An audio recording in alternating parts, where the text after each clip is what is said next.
Welcome to CCN Midday News. I am your host, Captivating Christian, and here are some of your top stories for today, the 6th of April. Trump expresses wish that women reporters at the White House were more like 50s housewives. Joe Biden's campaign unveils Lift Every Voice, a plan for African Americans. Trump says the U.S. must reopen even if more Americans get sick and die. In clamor to reopen, many African Americans feel that their safety is ignored. Puerto Rican officials face outage over school food crisis. And lastly, reopened restaurant told workers do not wear face masks or don't work. Let's get to the news. President Donald Trump has singled out two angry women reporters, suggesting that he wished they acted more like demure housewives from the 1950s. In a wild interview with the New York Post, Trump explained that he found two female CBS News journalists, Wang Zhaojing and Paula Reed, particularly irritating during his recent stake of coronavirus press briefings. He said, and I quote, "It wasn't Donna Reed, I can tell you that," Trump said, referencing the screen star best known for playing Mary Bailey in It's a Wonderful Life. He went on to say that these women sit there and look angry, and what's their purpose, and the questions that they ask aren't even tough. But I guess then the question is, if they're not tough questions, then why can't you answer them? But yeah, he singled out these two women. This your president of the United States. In a new agenda for African American communities unveiled Monday, Joe Biden is calling for the Justice Department to prioritize prosecuting hate crimes, a $900 million incentive to fight gun violence, and better access to federal relief funds for African Americans struggling due to the coronavirus. What all this is saying, there is something that has been driven this entire campaign. He launched his campaign talking about some of the hate that he saw out in Charlottesville, a senior campaign official had told reporters. He's also made it clear that hate has no safe harbor. This mission is more important now than ever before, as the health and economic impact of the COVID-19 has shined a light on. A cruel exacerbated the disparities long faced by African Americans. The campaign added this also in the press release. The campaign is called, or this proposal is called, Lift Every Voice. The plan highlights Biden's policies and proposals that would address racial disparities within the economic, education, healthcare, criminal justice, voting rights, and environmental justice. The plan highlights Biden's proposal for a $9 million 8-year grant program to fight gun violence in cities across the U.S. If elected, Biden would instruct the Justice Department as well as civil rights offices in other federal agencies to crack down on hate crimes. The plan also calls for more funding for Small Businesses Administration to allow the agency to better support African American owned small businesses. It also calls for more federal contracting opportunities for African American owned businesses as well. Biden plans to invest $1 billion per year in the juvenile justice reform. He also proposes tripling the Title I funding, creating a new tax credit for up to $15,000 for families buying their first home, and making public colleges and universities tuition-free for students with family incomes below $125,000. The plan also would ensure political opportunities, including the president's cabinet, to look like the country that they serve and ensure that our federal workforce is representative of the demographics of what our country looks like, his senior official says. President Donald Trump launched headlong into his push to reopen the country on Tuesday, saying that Americans should begin returning to their everyday lives, even if it leads to more sickness and death from the pandemic. Trump, speaking in Phoenix during his first trip outside of Washington in more than a month, he said he's preparing for phase 2 of the U.S. response to the coronavirus that will include disbanding the White House's task force of public health experts. These experts, like Anthony Fauci and Deborah Birx, who have steered the government's response to the outbreak thus far. Trump acknowledges that reopening the economy would likely lead to more suffering. On his visit to a Phoenix-based Honeywell International Corporation factory producing medical masks, Trump made his most forceful case yet that the economic damage to the country has become too great to sustain an extended shutdown.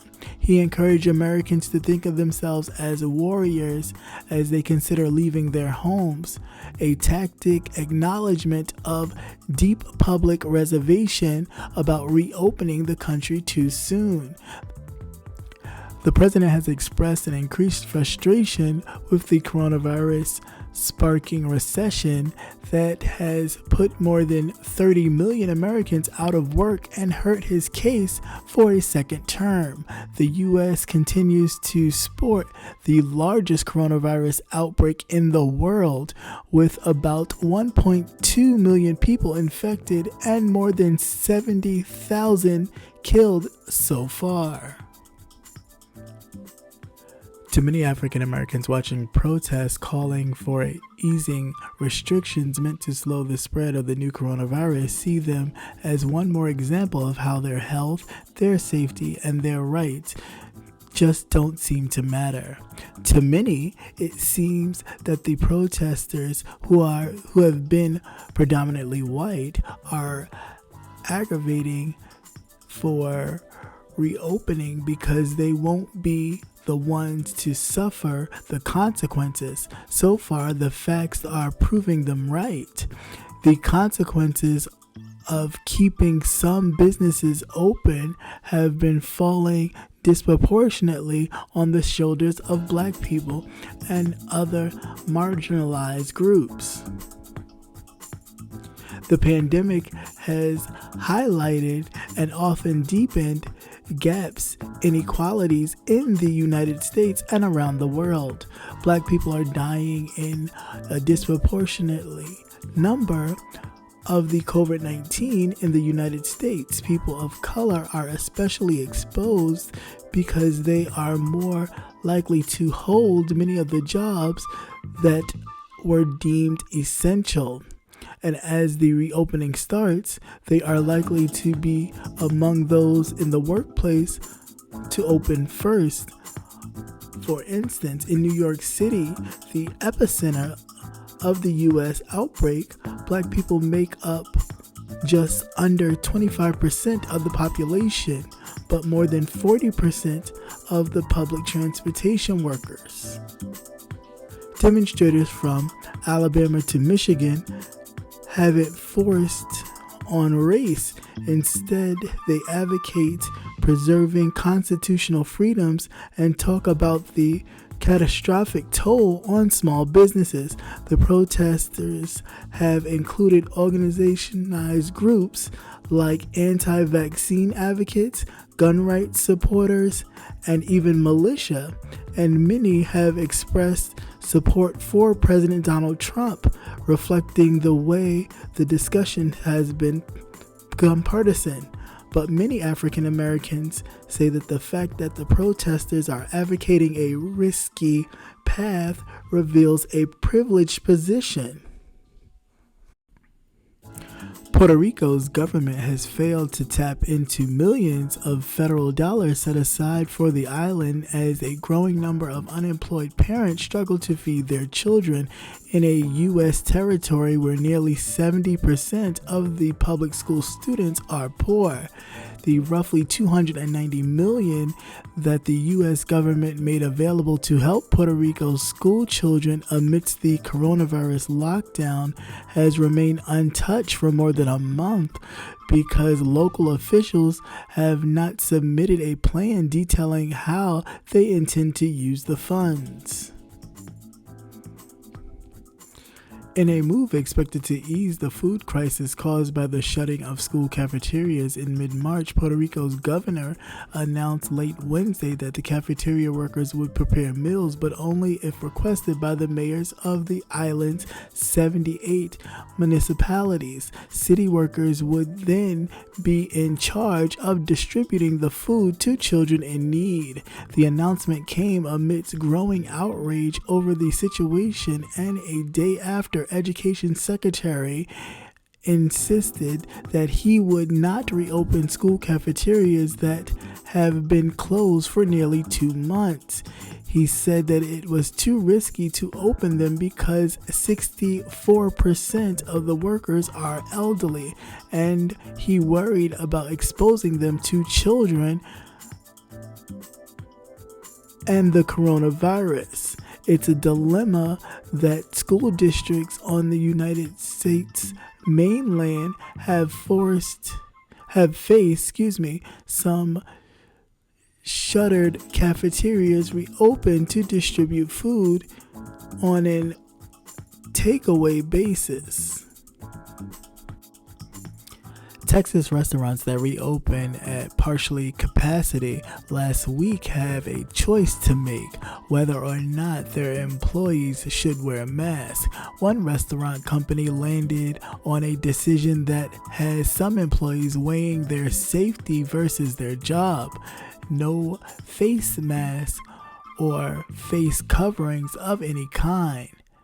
That's what a back of the house employee at the Hillstone Restaurant Group established in Dallas was told last week as restaurant prepared to reopen at 25% capacity according to the CBS Dallas.